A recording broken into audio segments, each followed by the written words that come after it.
Money Talks is sponsored by Astound Broadband, powered by Grande.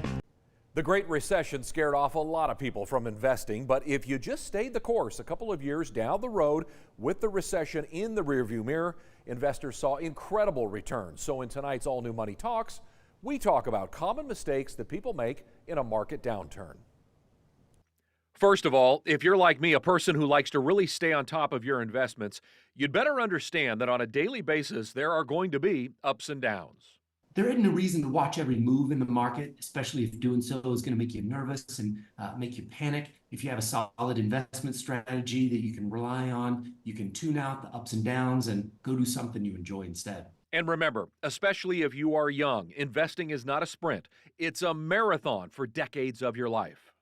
The first mistake a lot of investors make is they want to get out of the market until things get back to normal. The problem with that is that volatility in the market is the norm. You got to get used to the ups and downs if you're going to be an investor. So make sure that you don't move to cash and turn those paper losses into real losses, because when you sell, those losses become real and you got to get back in to make them up over time. Dollar cost averaging, investing as you get paid, allows you to actually be buying dips or corrections in the market. If investment prices drop, you are actually buying at on-sale prices. Another mistake investors make if they avoid selling and moving to cash is stopping the additional contributions that they're making to their 401ks and just holding off on any additional investments during a downturn. The problem with this is a downturn is a buying opportunity for anybody that's not currently retired, so help you build up those investment assets. And if you are already retired, it's just the volatility is something you got to expect as an investor.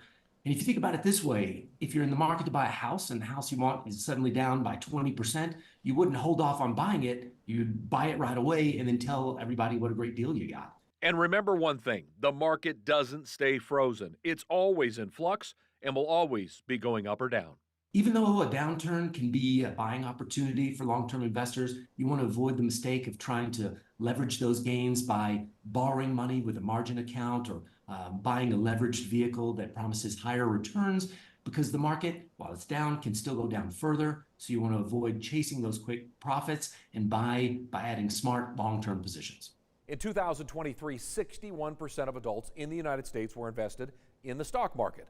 This figure has remained steady over the last few years, but is still below the levels before the Great Recession, when it peaked in 2007 at 65%.